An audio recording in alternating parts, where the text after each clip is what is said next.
That's up on the screen, up on my screen. Thanks. That's great. Thanks everybody and good afternoon. My name's Joanne Hesford. I'm head teacher of St Machar Academy. The intention of today is just simply to share with you our journey so far. You're most likely doing something similar, or if not even better, but this is just the journey that we've taken to improve the life chances and opportunities for all of our young people. Unlike our previous presenter, it's genuinely a team approach. It's not something that we can do in isolation.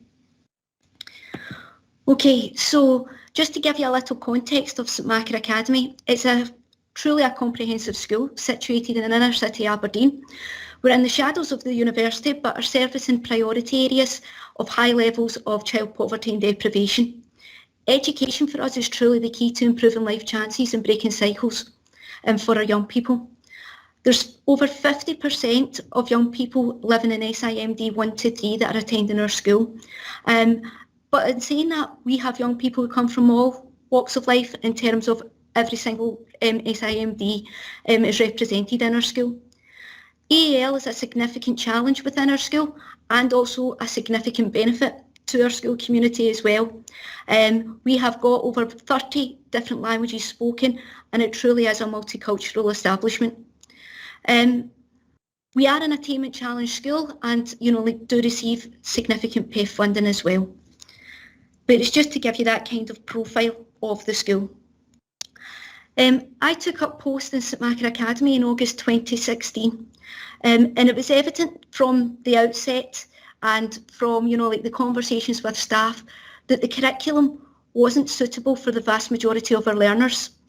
We had a traditional curriculum that prioritised hires and advanced hires over all other learning pathways. And the learning experiences in the BGE were stop-start. They didn't lead to progression within the BGE or the senior phase, which then accumulated itself in a low stay-on rate past S4 because young people couldn't see the relevance and the purpose of staying on at school. In terms of as well, we also had a kind of young people leaving our school community but not moving into positive sustained destinations. And then we had the usual, low attendance rates and high exclusion rates. So inevitably, this influenced our attainment. So as a school community, we recognised that things had to change and we had to really look at our curriculum rationale. So one of the things that we started to do as a community was really use our data to drive the curriculum rationale and to drive the purpose of our curriculum. We looked at our attainment, we looked at our destinations, we looked at our attendance, and really drilled into it. And we used all of this to really focus on, if we continue doing the same thing, we'll continue to get the same outcomes for our young people. And we knew as a community that change had to happen. As a result, we introduced 2 key roles, the PT Wider Achievement and the Partnership Officer. The PT Wider Achievement really focused on the exploration of NPAs in all curricular areas, so that then what we were able to do was support and lead our wider staff in all of these areas. And our Partnership Officer was a unique role that we had to put a business case together for, and it was really to develop someone who could liaise with the wider society in terms of businesses and local communities to bring them more into our school community to prepare our young people for the world beyond our school. Staff really engaged with all of our CF qualifications. We really dedicated a lot of time to it and they really fully embraced it. In terms of the collegiate sessions, we were doing things like pulling out the catalogue, having a look, just raising awareness so that then they could actually think about, look, the traditional isn't just the only pathway. As was mentioned earlier, the actual hires at level 6, so the smallest number of pathways that are there, SCQF is got a wide range. So our middle management and wider staff were really on board with this. In terms of our faculty heads, our faculty heads, business and computing, funnily enough, they wish to add a different pathway every single year if they could. However, we don't have the staff to facilitate it. But again, it's about getting it right for our young people. So what we find we're doing is we're changing it, and we're changing it to suit the needs of our learners. In addition to that, We also focused on our literacy and numeracy. We realised that our literacy and numeracy were key to young people actually accessing the curriculum, and making sure that our progressive pathways were there.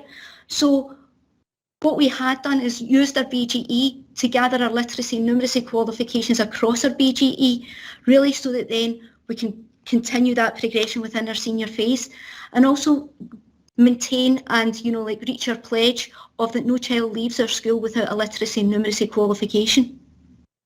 And then that left our senior phase to really focus on that developing the young workforce, making sure that we have that skills development progressing through from the BGE right the way through into senior phase, and getting that wider accreditation, so that then the work that young people were doing in every learning area was being accredited, so that then they could experience that success. We fundamentally believe that success breeds success. You're probably here to hear about what we did in terms of our senior phase. Our vision is about setting the highest possible levels of attainment and achievement for all of our young people, and really encouraging positive, sustained destinations for all of our learners. But in terms of our senior phase, we had to make sure that our curriculum was relevant and was preparing our young people for the world beyond our school and our future careers. Also getting those increased opportunities of attainment and recognising achievement, coming away from the traditional, and merging those kind of industrial and workplace visits, so that then we could prepare those skills for work. And then, in addition to that, making sure that the increased vocational pathway was in place there as well for them. So to do this, what we were doing is we were embracing personalisation and choice coming through a broad general education. And at every point that we were doing personalisation and choice, we were gathering data and almost dropping down our 16 plus questions, like where do you want to go, what do you see yourself doing, so that then we could gather data on our young people. And this helped us to develop and identify our key pathways, so that then we could appropriate plan for their future. And what came out of this was that our health and social care, education, training, construction and building, and sports and leisure were our key pathways for our young people. So by doing that, we were able to work with our partners and develop our foundation apprenticeships.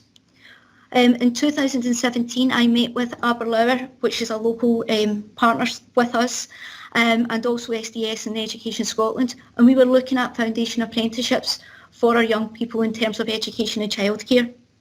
And Aberlour were, at that point, it was a traditional 2-year apprenticeship. However, because of our low stay-on rate, that wouldn't have been as successful for our young people. So we made the decision to work in partnership, but make it a 1-year programme. And this has been the blueprint for all of our foundation apprenticeships moving forward. We now have 3 different foundation apprenticeships running out of St Machar Academy: social services, the healthcare, and construction. But because of the, the changes to how foundation apprenticeships work, as a result of funding in terms of, going directly to colleges, what we've also done as well is worked with our local partners in terms of our sports centre, and really developed that health and fitness pathway. And that health and fitness pathway is also giving our learners the opportunity to become qualified personal trainers, which will then lead into the world beyond our school community. In addition to this, when I mentioned about our staff really engaging with it, we have got MPAs now sitting within every single faculty in our school community, so that whether or not that is relevant to their traditional subject or not, we still have a progressive curriculum within that faculty. For example, even within our social subjects, we are delivering on the mental health qualification, and potentially the personal development one as well. So you can see where there might not be those progressive pathways that naturally lead, we're reaching out and developing so that we can gather those skills and those opportunities for all of our learners. In terms of our employability, we introduced an employability pathway in S4, trying to prepare our learners for the world beyond work. Those young people will do 5 traditional qualifications across our curriculum, similar to other schools across Scotland. However, what we wanted to do was really enhance the opportunities for our learners on that employability pathway, And instead of just delivering one qualification in the time that they're in employability, some of our learners are given the opportunity to deliver, or to experience or to attain 5 qualifications as well within there. So it's really about getting that breadth and also at the appropriate level as well. In addition to that, we are really building our capacity in terms of making sure that we're building the partnerships with all of our wider partners. And one of them is Aberdeen University. What we're looking at is we have over 40% of our young people going into higher education. And so what we have to do is make sure that they're prepared for that. And we're trying to build a programme where our young people will go to the university and experience lectures, because we also know that our drop-off rate for young people going into university is quite high as well. And it's just that lack of preparation. And if we can do that for our learners, then they're more likely to be successful. Key to all of this is our partnership working. Our partnership working is crucial, and our partnership officer is really about building all of that. And we will continue to make that work and grow. The other part that is really crucial is the language and the perceptions, and we're still working on that, if I'm totally honest with you. This whole perception of the higher as the gold standard is a difficult barrier to break in education, but what we are trying to do as our school community is recognise that there's not one qualification that is better than another.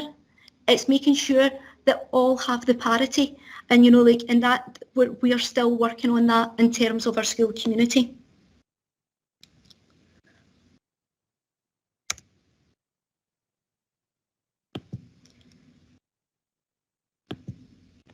So when we're looking at the impact of what we've achieved, you can see, and I've put up there the data from 2000 up to 2019, and that's for obvious reasons. However, what I will say to you is it is a similar trend. And in fact, over the past 2 years, because of the circumstances, it's actually enhanced our learners' opportunities and experiences by having these MPAs and wider qualifications within our school. Our stay-on rate has also increased. We have moved in 2019, our stay-on rate was as high as 85%, and that shifted from almost as low as 50% previously. When you're actually looking at the breadth and depth of our pathways, we have got the full range. But that's not to say that we'll not stop trying and not stop exploring, because we have to try and move with our learners and move with what our learners need.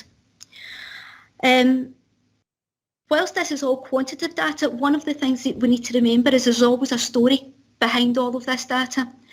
And our partnership with Bon Accord Care has been really, really tremendous.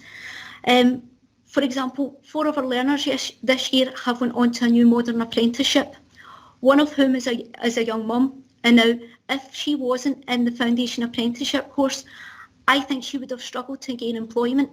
And certainly struggled to gain training moving forward. So these are the type of opportunities that are making a difference for our learners as well.